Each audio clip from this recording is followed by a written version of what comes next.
So hi everyone, welcome to the Centrepiece, and we're here with Bill Henderson, who's the next instalment of the interviews we've been doing with beloved presenters. And Bill's not so much a presenter as a musician who has been doing lots in the Findhorn Sacred Dance Festivals. So in some senses, he is a presenter. He's taken lots of classes in the festival, and we want to get to know him a little better. So hi Bill, how are you doing? Very good, thanks, Brad. I really appreciate this opportunity. Feel quite honoured actually to be part of this series, which I think is a great thing you're doing. Really valuable resource. Thank you, Bill. And this is a nice little chat to get to know Bill. So we're going to stick to the same questions we use for the dancers, but we're going to just change them a little for the musician here. So Bill's going to be facing you right now, and I'm just going to ask him a few questions. So Bill, let's get to know you. So getting to know you, could you provide us with some insight into your background? Where do you come from, and what factors or experience have shaped your journey in your life?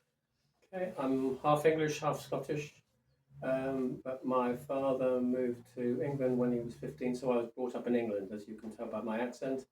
Had quite a conventional upbringing, two-child family, but did a lot of music from a very early age. I was playing the piano as soon as I could get onto the piano stool, and I was singing in church choirs and school choirs. But I never, apart from the choirs, I never played music with other people as a child. It was only when I went to university and discovered jazz, and I saw these men playing music to help other people enjoy themselves, and they were having a great time. And that's when music really came alive for me. And also at university, where I studied town and country planning, which was a radical profession back then, unlike now, I discovered more about the whole green movement, the ecology, and community, and that was a sort of an opening for me about a different aspect of life that I hadn't really thought much about as a child. Had a successful academic education. And then I gradually got more and more into music from then on in various ways, which we'll no doubt talk about. Yeah. It's fascinating to know. I always find it fascinating to know people who I've looked up to, and Bill's one of these people musically. I've came along to the band that you do in the park a few times and things like this. So very good musical mind. So so thank you for that little part. So now history. So I think I know some of this part. What initially drew you to the practice of sacred circle dance, and what inspired your interest in integrating it into your life? Yeah, there's lots of this you don't know. Yeah. Yes. Well, I first came across it when I was on holiday in Brittany in 1978 with my wife-to-be and some friends, and we were there in midsummer, and we came across there were these signs stuck to the side of a tree, Fesnos. We thought, what's that? And we asked a few people, and they said, oh, it's like a big village party with a bonfire and music and dancing and stuff. So we thought, hey, we'll go along. And we went along, and I can say now that this in Brittany, the whole village was doing the Breton dancing with the little fingers and such like. But it was a revelation to me because the community was integrated. There were the old ladies with their big black dresses on, and the young cool dudes with their leather jackets, and the band on the stage, and the cider was flowing. And the whole community had come together in dance, and it was my first experience of that. I thought, wow! Well, I felt really touched by it. I can feel the emotion in it now.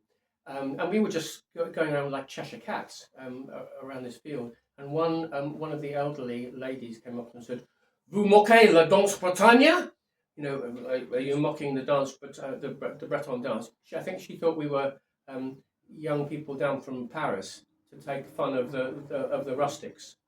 And we said, no, in our broken French, we explained that, no, this was just fantastic. It was just really fantastic. We really were enjoying this spectacle. And that was fine. Then she was very happy, and we just carried on.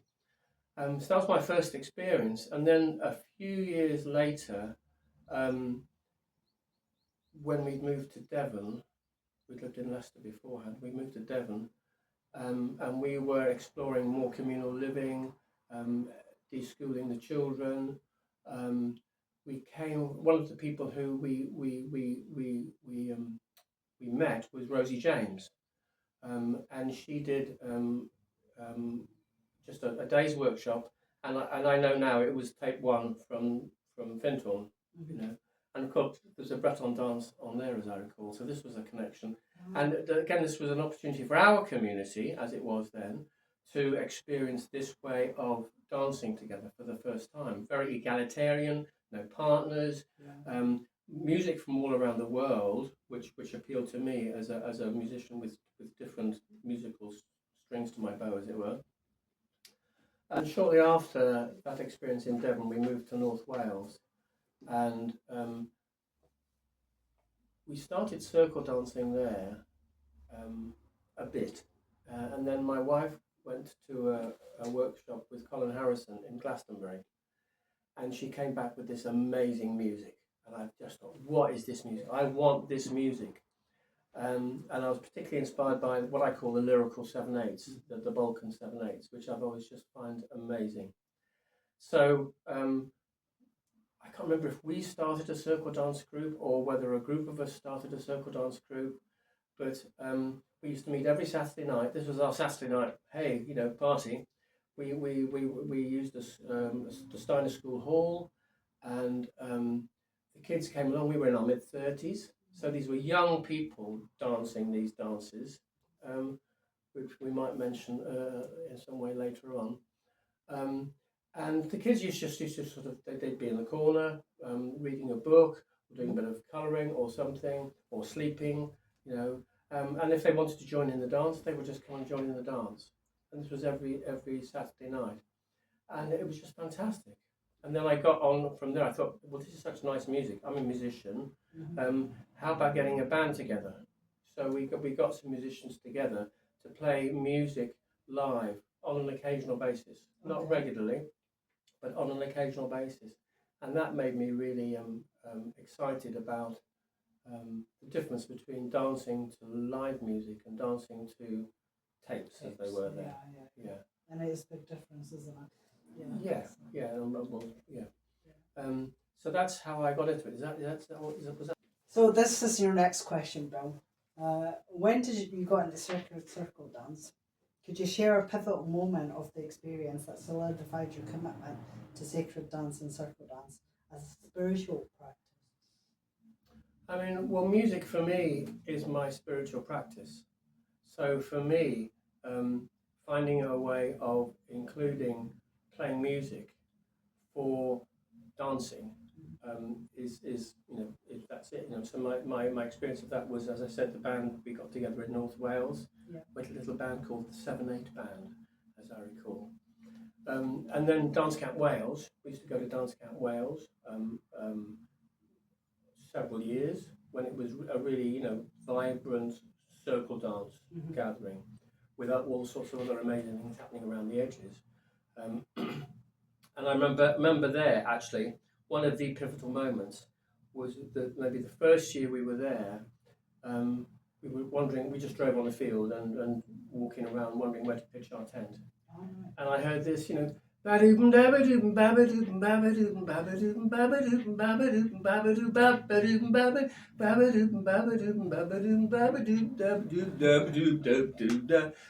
this isn't how Chiaticos is normally played. It's often, and I thought, hey, I want some of that. It's got a jazz sound to it. Exactly. And who was on the end of that clarinet? Yeah. Mr. Rory O'Connell. Ah, really? Okay. And of course, when you say this, well, yes, of course it is. So that's where I met Rory and Kate and Okay. Liam, who was still a babe in arms at the time.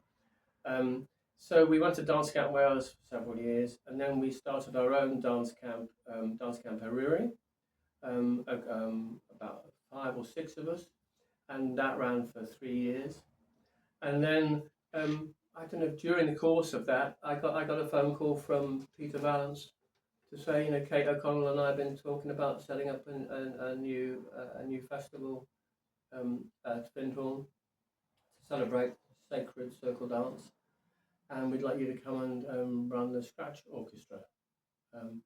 So that I said yes. Just like one of those things where sometimes in your life you're asked a question and you think, let me think about that. Yeah. But this was one of those questions. Yeah, I'll do that. And the rest is history, as it were. Did that for 30 years. It's fascinating just hearing the little story from, a younger person's perspective coming into. I've worked with Bill in the festival and stuff, so it's really nice to hear the little stories of how people met, and so this is really gorgeous to feel this. So the next science question is, how do you feel about the form? Reflecting on your journey with sacred dance, what aspects of it ignite the most passion within you and why? Now, maybe we could change this to the music for you because you're not a dancer. Well, no, I am a dancer. I mean, I've done lots of, I've done lots of. I always call it circle dance. So I've done lots of dancing. That's how we started, and I wasn't a musician so much in Dance Camp Wales, so I was dancing. I loved the dancing. So you did have this spark for the dance as well. Yeah. That's, I mean, because for me, the dance, again, like I said earlier on, you don't need a partner. Yeah. The kids can just join in and leave. I mean, I like the informality of that. I don't get passionate about when it's too precious. Yeah. I like the sense that, well, if you think of most cultures from which these dances and songs come from, it's just life. It's not a sort of special. It's not a special occasion. Right, we're going to have a circle dance. It's just their way of celebrating, and I really like that inclusiveness. You're a musician, but you're a dancer, but you're a spectator or a team maker. What's maybe the passion for the music interests me with you. Can you say something about that part? Because you've got, I see a passion there that's, you don't see very many people. Where does it come from? Sorry, you don't see many people. Like the passion for the music, you've done for this long. And the trouble, yes, that's part of our culture again. We can press a button and hear whatever music we want. You're a dance teacher. You've got you've got your magic machine there. You just did it before we started. You pressed a button and we heard the Bosnian piece. In our culture, it's not so common to be to have music just everywhere around you. And I'm not very good at doing that. I'm not as good as there are other people around here. Rory's much better than I am about let's just do it. This opportunity of the passion for me about music generally is not as performance, but it's as a vehicle to help other people enjoy themselves. And in that it's just like a service. So playing all these great circle dance tunes with nobody there and nobody dancing is a pretty futile exercise. Playing a load of jazz to an empty room with nobody dancing or nobody chatting, I'm not into jazz where you have this, let's see what you're like, rows and rows of people sitting down. I hate performance, but I love using music as a way of helping other people have a nice time, whether that's at a jazz wedding, or a bit of sleaze piano in a posh hotel to help people have enjoy their meal, or with the circle dance.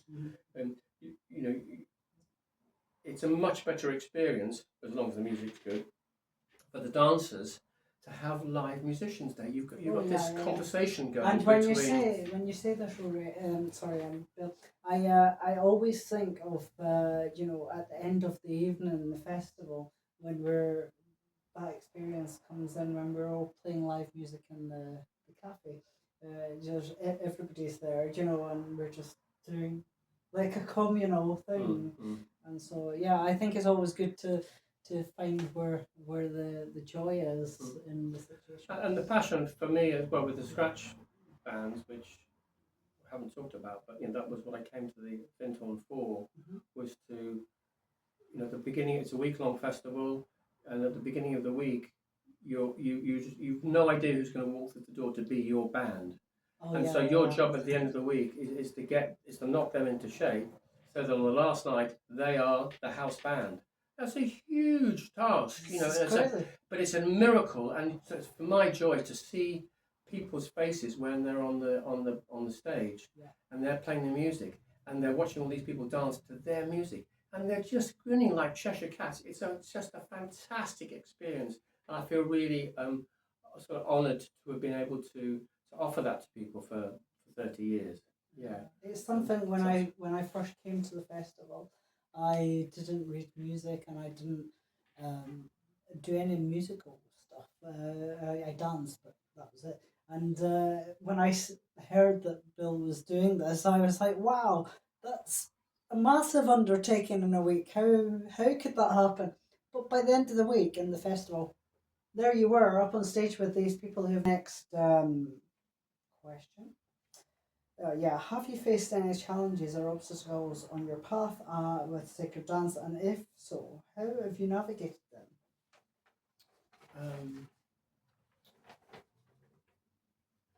I think the thing I found most difficult is well, like I said earlier on, when we started dancing, we were in our mid-30s. Now, I don't think that's the case anymore, and hasn't been for a long time. So I'm the obstacle. The obstacle is how to get more men dancing, and how to get more young people dancing, because I see that increasingly it's a feminine activity, and men. This is a sort of pet theory I have. We men aren't very good at trying something out unless we know we're already good at it, especially in mixed company. So, if you say to a man, "Hey, come along to this circle dancing, it's great," and they say, "Well, unless they know they're already good at it, then they won't expose themselves to a room full of women somehow." It's the same with choirs I run, you know. So that I think that's a real problem. And the irony is that the traditions from which these dances come, there are strong men's dances, the samikos, the bull dances, the stag dances. They're fantastic for men to dance. Yeah. But increasingly, what I've witnessed over the years, I'm not a dancer these days, so I may be wrong, but what I've witnessed is the sort of preponderance of feminine dancing, which is great. I love dancing the feminine dances, but I want them to be balanced with masculine dances. Yeah. And I think that's a real obstacle. And yeah, I think there's a future question, isn't there, as well, where that comes in. Yeah. So we'll go on to the next question now. Thank you for that. Let me see, who did you learn from? Can you describe the role of your mentorship or guidance from others in your sacred dance journey? And is there anyone in particular whom you admire or look up to in this field? And you can change this to be with the music intertwined. Okay, yeah. So the first dance was Rosie James, and Colin Harrison and Nicomo did a lot. They did some early live music tapes, and again they were. Colin was just very good at they both are. They're just very good musicians, and in fact Colin and his then wife were the guest teachers at the first festival in 1992. So I was inspired by them. I've been inspired by Peter Valance, because without him, just his his steady, that's steady persistence. That sounds a bit, boring, but Peter has just kept this festival going. It's down to him that the festival's kept going, and I just total admiration for him. Kate and Rory, yeah, been on the journey with them forever. Kate and Rory O'Connell, and then I have to say that Renata in Brazil, without the Brazilians coming over, this festival would have died many years ago. It's because of their enthusiasm for the dance, which because I know you've been there as well. Yeah. That's kept the enthusiasm up. If we just relied on UK people, it would have been dead a long time ago. And in terms of dance teachers, I think there's been many dance teachers who I've been very impressed by, but Yves Moreau was the guest teacher who I felt really understood the role of music. He's a musician himself. He teaches. He taught, bless him. He would sing the songs as he was teaching. Yeah. So the dancers would get the rhythm in their steps, and that isn't always the case with dance teachers. Mm-hmm. And he was perhaps the only guest teacher I've worked with who really understood what the needs were for the scratch orchestra and the scratch choir. He knew the sort of material that would work well for this. Other people have suggested some lovely tunes and lovely dances, but they don't lend themselves to a scratch orchestra. Yeah. And he provided the material. There was sheet music and recordings. It was very, very easy to work with, and it made it easy for us to make that bridge with the guest teacher, which is an important part of the festival, which hasn't always happened. It's the scratch. The guest teacher does his or her bit, and then the scratch orchestra is a sort of separate thing. And it's lovely when they're integrated.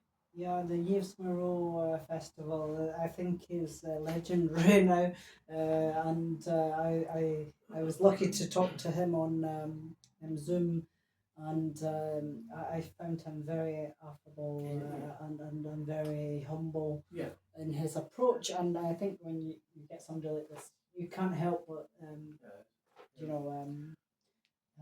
look up to them is the word properly for me.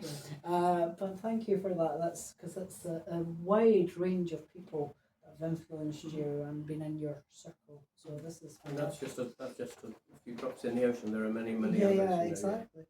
And so that's who did you learn from? How do you see the spiritual side of this community? How do you see the intersection between sacred dance and personal transformation or spiritual growth in your own life? Well, I've talked a bit about that. For me, my first spiritual experience really was, tops of mountains. That's where I really discovered sort of. My daughter's on top of Stack Polly today, and which just makes my heart sing. And I can feel the sense that I used to get when I was on top of the mountain. But then music is another gateway to spirit for me, it's. I think I talked about that before. When one's playing music, and you're not having to think about it so much, because you're not playing 100 different tunes all the time. You're playing music that you're perhaps familiar with, which I think is another aspect where, to what extent do we consume, must have a new dance. Well, what's wrong with playing the same dance because you can get it in your feet as a dancer? You don't have to think, right side behind, left, side behind. It's just there. The same when you're playing a piece well, you can relax into it, and you get into a very different space.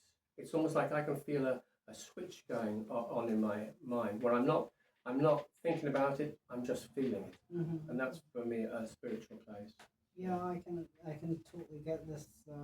It's a bit like when I'm playing jazz. I can, if I'm improvising well, I'll go off onto that zone. I'm playing the piano. I end up looking up there. There's some funny and you thing come back saying, "How did I do that?" Yeah. Somebody says, "Hey, that was a great solo you did there." I think, well, I haven't got a clue what I did. Yeah, exactly. Because I'm in a different zone, and for me, that's a really it's a gift to be able to experience that with music. Yeah. Yeah. And then to see people with the dancing through it as well, wow, Yeah. Some of the dance, they can take you off in that space as well. It's a bit like, I always liken it to when you're driving a car and you relax and you go, how did I get here? How dare you want me not to get into a car with you, You know what I mean? It's like you've done the journey so many times. Yeah. Yeah. So the next one's a really interesting one to me. Rituals. Are there any specific rituals or traditions within sacred dance that resonate deeply with you? And if yes, why do they hold such significance?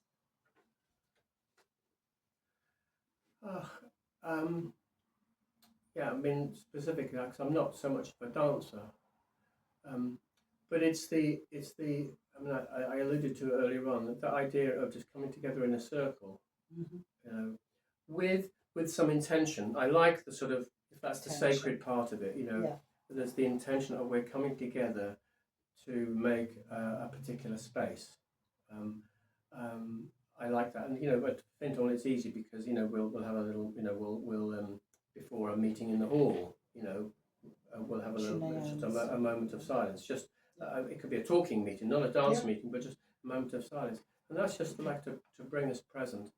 So I really like that side of things. And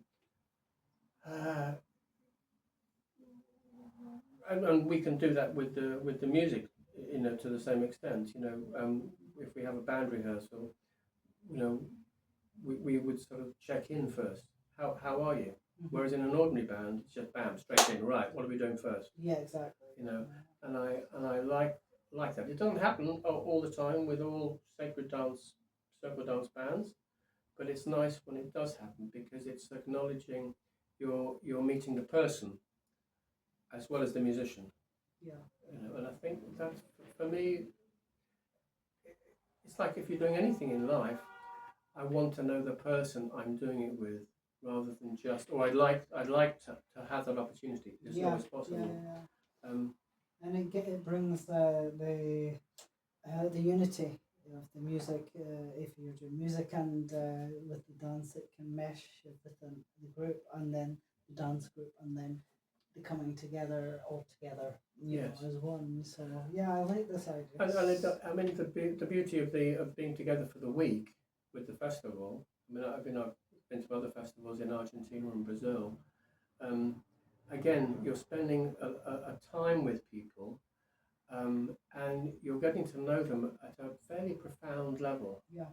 So that, I mean, the way I've always characterised it in the past, it gives you the opportunity to see the beauty in every person. They may not be sort of classically beautiful, sort of front page of Vogue beautiful. Yes. Thank heavens, but it enables people's inner beauty to shine out. Yeah. Because of sharing this sort of space with each other, and it's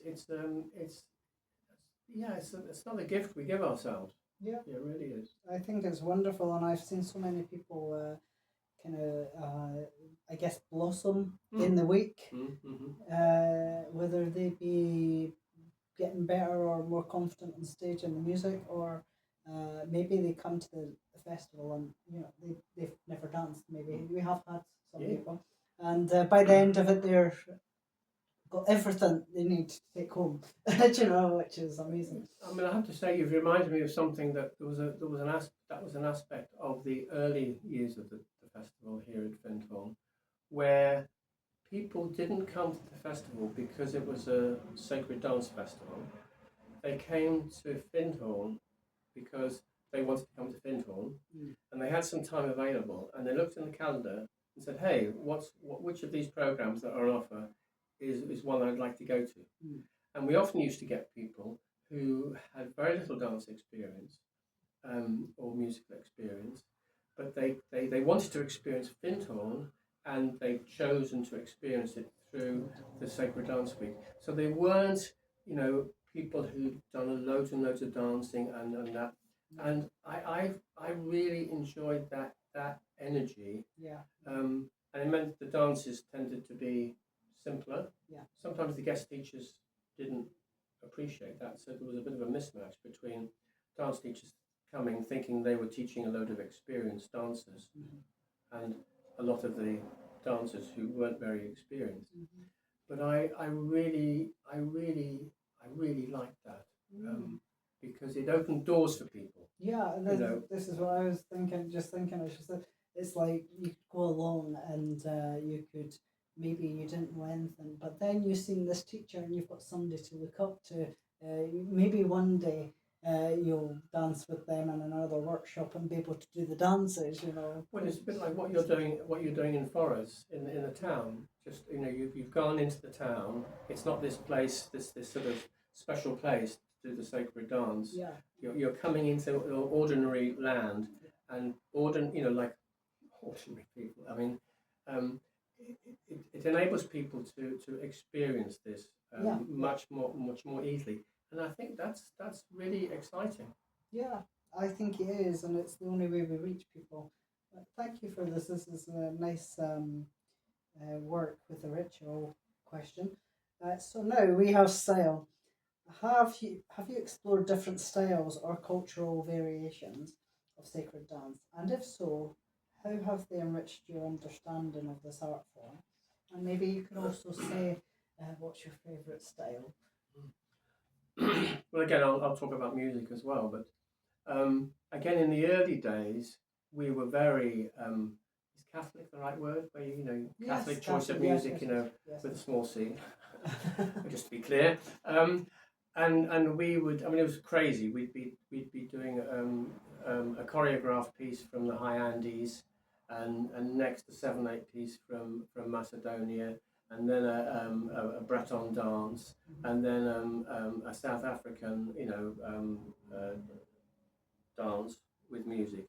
So we were being, sort of, we were almost cultural consumers, but it felt like a journey for me to experience different sorts of music, very different sorts of music than I'd experienced before, and certainly playing them. Maybe I'd heard some of them, but to experience playing them opened my sort of imagination, my worldview of music and dance. Um, um, so the question was specifically about styles. Style. Yeah, I mean, but I increasingly, I think, I said earlier on, I like it when there's repetition, and I like. I don't like to have to think too hard. I mean, I like being challenged with the dances and the music, but if that's at the expense of the flow, because for me it's all about flow. You're trying to make the music flow. You're trying to flow when you're dancing, and if you're having to think all the time, so in terms of style, I would just say I'm more attracted to fewer, simpler dances and pieces of music. I'd happily play. I mean, with jazz. I mean, I've run jazz bands for 30 years, and we're still playing the same stuff, and it can be different every time. Yeah. And the same with the circle dance. You're playing with different musicians, and having yeah. So I mean, there's so much to choose from. It's a hard question, isn't it? The one thing I've asked everybody, I usually ask it then, but I'll just ask now while it's on my mind. Like when I say style as well, is like Greek, like Albanian. Have you got a specific you like when you're dancing and when you've taught on the stage at the festival? Is there some specific style of or music that you really like, that you think, wow, that's just amazing? It really sets your heart on fire.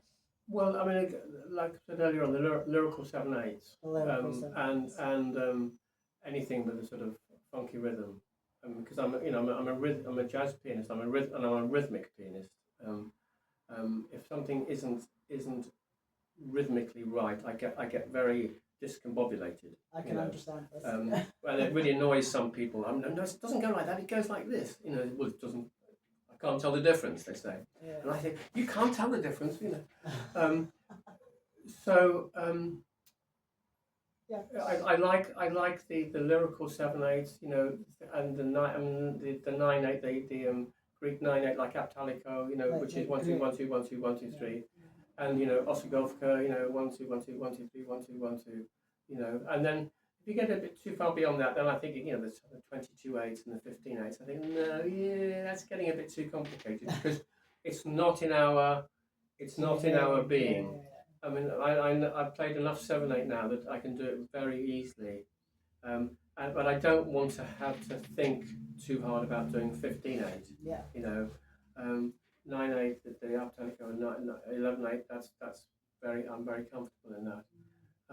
So they appeal to me, but I still want them to be not too brainy. In the You brain, know, yeah. I want to get the feeling of it. Feeling. It's about feeling. That's what you know. It doesn't matter what the music is. Yeah. As long as I get into the feeling of it, and same with the dance. You know. Yeah. And it's the same for the dancer in this way, you know. Yeah, the easier patterns are very good.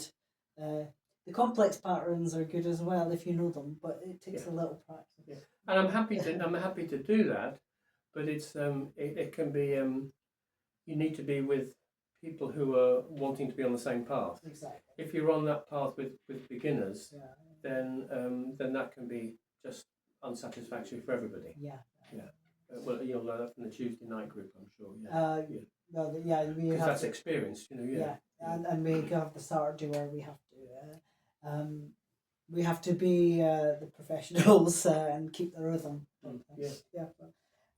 So the future, what's the future looking like? So looking ahead, what are your aspirations or goals within the realm of sacred dance, and how do you envision continuing to cultivate your passion for it in the future? Well, I ran the Scratch Orchestra for 30 years, and I stopped, as you know, with COVID, and I haven't started, and I have no plans to, because it takes so much physical energy to get a bunch of inexperienced musicians or people who aren't experienced with this style of music into shape within 1 week. That I've decided to let that go. And I don't expect to restart it. I'll play with the O'Connells. You know, we've got one evening in the festival, and that's a joy. That's like as Rory says, it's like an honouring, like almost like a family tradition. It's very sweet because we go back 35 years or something. And I'm Uncle Bill in their family, sort of honouring Uncle Bill.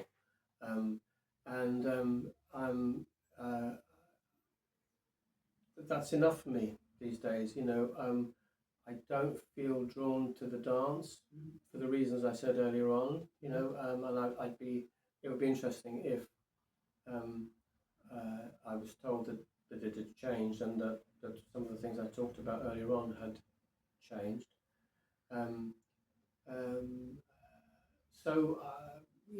I don't necessarily see much of a future for me with the circle dance. So even though that's such bad news for us dancers, because Bill's been doing the festival for so many years, it's really bit peculiar, to be honest, to hear that. But I understand it as well. But I wonder if you could reference it to music as well, because you're still doing music. Is that correct? But I run choirs. That's my music. Most of my music. I'm not playing in the jazz bands anymore. I've let that go as well. Late nights, carrying a heavy digital keyboard around. But I run community choirs. I run or co-run 3 community choirs, as well as day workshops and week-long singing holidays. So that's where my music is taking me these days. And interestingly enough, although there are obviously very many circle dance songs, my passion for singing is when it comes to harmony. Yeah. And an awful lot of these circle dance songs are single melodies. Yeah. It's a single singer. There are exceptions, of course. Shtomi Amilo, Polignala Tedora. And yeah, many others. But so and historically, because I've been doing the scratch orchestra, others have been doing the scratch choir. Yeah. So I haven't sort of developed a particular repertoire of those songs, and nor do they inspire me in the same way that other inspirational songs from around the world do. There's so much music in the world. That's what the strapline I use for my choirs. There are so many great harmony songs that feel more appropriate to me to bring to choir. There's not enough time to bring all the songs I want to bring to the choirs, but this conversation is a useful reminder to think, well, yeah, there are some songs, perhaps that should be a sort of note for next term, I mean, I think there's so much good music for choirs, and I mean, I can't believe how many years you did the scratch band, the scratch orchestra in the festival. Not gonna and oh my God, it's like this is such a historical figure here for the festival. And I was recently in Brazil, and I realised when I was in Brazil they had these drapes with each year for people on it who had come for the year. And the very first one, 21 years ago, was you were on it, and Renata relayed the history to me. And I stood with all these banners thinking, wow, these figures that are very historical, we need to keep these little stories for the future generation. And this is what this talk is. And it's very formal. So Bill's talking to you here. But I really appreciate Bill's time with this. Now, I think we've just got two little questions that we have at the end. Could I just say something about the Brazil? Yes, please. Tell us about that was a treat to be invited to, because Renata had been here so many years and had witnessed the festival here. Yeah. And she wanted something of that sort of spirit, well, especially with the live music, to be a feature of the festivals there. And I went to the first three festivals there. It was the first three, yeah. I think she said that to me. And then we went back again with Gajadilo, with the band. That was the Roma band, yes. Several years later. So again, to witness the enthusiasm for danças sagradas, as they call them, the sacred dance in Brazil, was just fantastic, and there's a much younger age profile there. Still mainly women, has to be said, but just a lot of enthusiasm for it. And what's nice to see, which is what Stefan Friedman has always done, is choreograph steps to their favourite music. Yeah. So they're it feels like it's claiming the tradition of the singing pattern of the dancing style, but embracing it with their own musical culture. And Stefan has done the same for ever since the year dot. And at the moment, it's the Brazilian festival over there is very still vibrant, as you're speaking, as you say it was. When I was over there, I was quite astounded by the energy over there.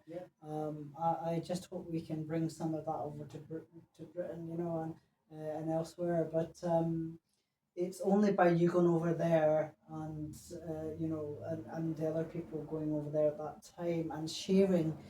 In amongst the community, actually doing the sharing and the unity properly, that these things can happen, that the historical stuff can last for that long, and then young people can access it.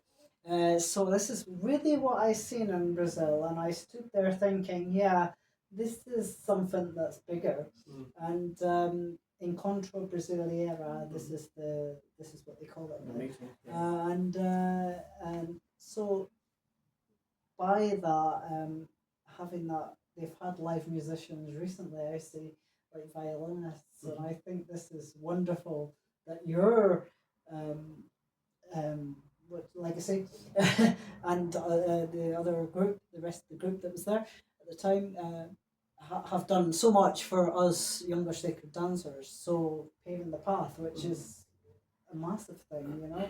So the two little questions, dear, before I go. What is your favourite piece of music and dance? I don't know if you can get it down to this level, Bill, but you can try.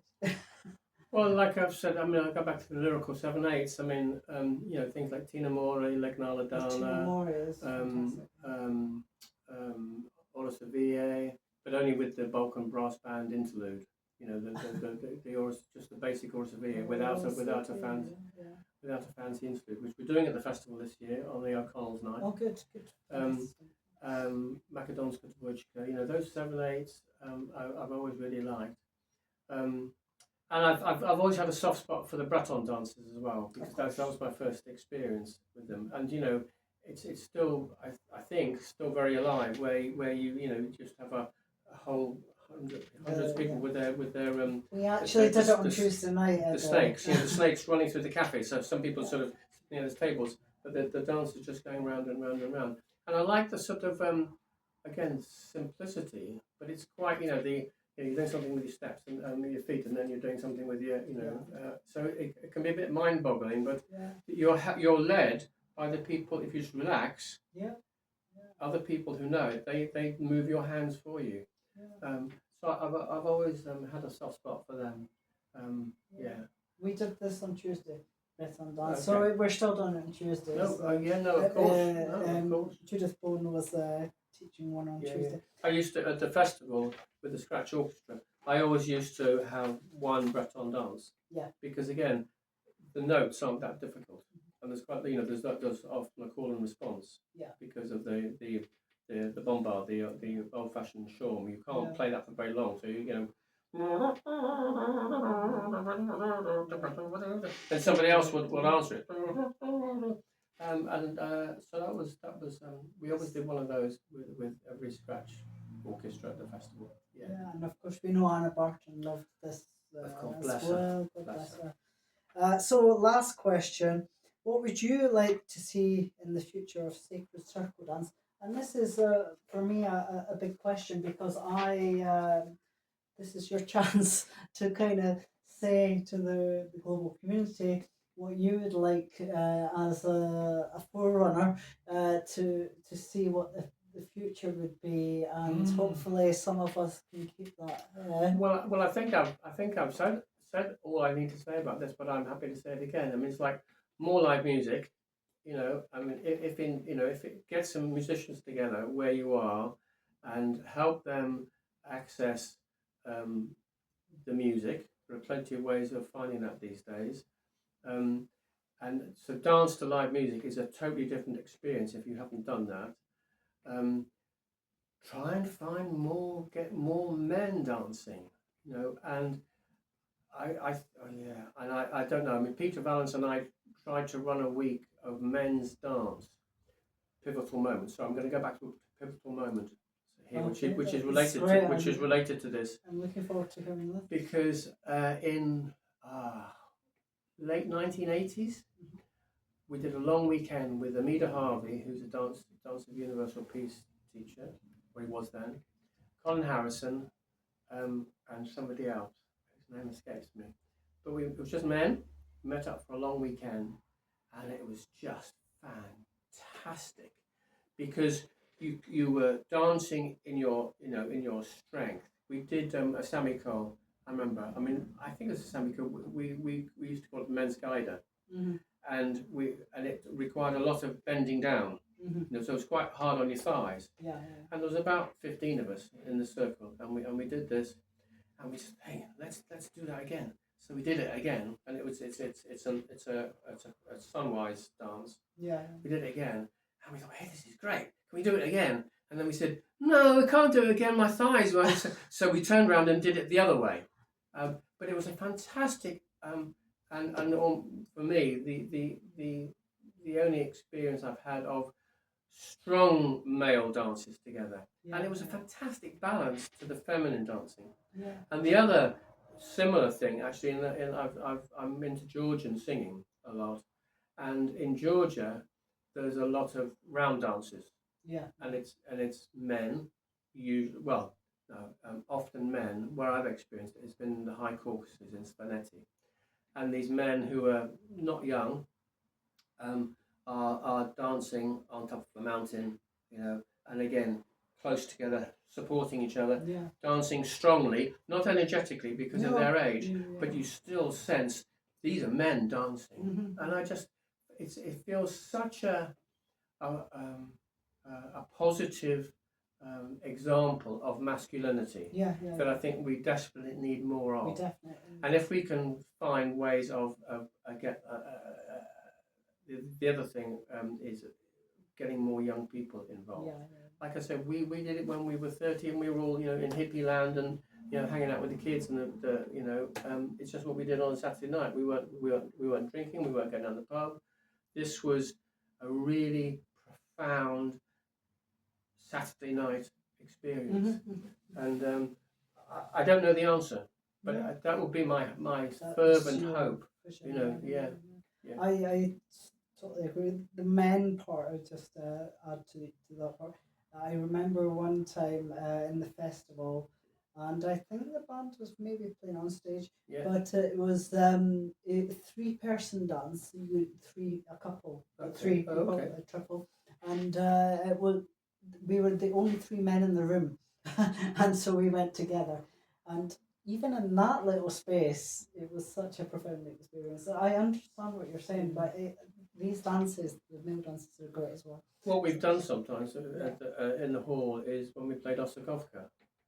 Peter has got get all the men together, and I've done that once or twice. They lead the line, Yeah. and then sometimes we've played it and we'll speed it up. Yeah. And that's just a bit of a right. Can we play this faster than you can dance, or can you dance faster than we can play? And it can be a bit of a sort of macho sort of but it's a game, and it's just great, and it's part of life as well. Yeah. For us to witness that's male strength, masculine strength, in such a positive way, is a beautiful thing, and it's very interesting to see the way the women are touched by witnessing that version of masculinity. Yeah, it's been very, very, very, very, very touching to see. I think we're so happy, so lucky, and I'm so happy, but so lucky to experience what we're experienced with the dance, and I'm looking forward to seeing you at the festival next week. I think it's coming up a week. Week after next, I hope. The week after. We need to do some more rehearsal. I've got 1 week to get my dances ready. So, Bill, thank you so much. I know the global audience will appreciate your stories, and thank you for tuning in to the Centrepiece. And we will say to Bill, good luck with your choirs and everything you're doing at the festival and everything. And and you can look up Bill's websites. I'll put them down below. If you're on YouTube, if you're in the app, you'll have to go to YouTube for those links. And yes, so take care, my dears, and bye from us. Right. Okay. Thanks very much. Thank you. Bye for now. Bye.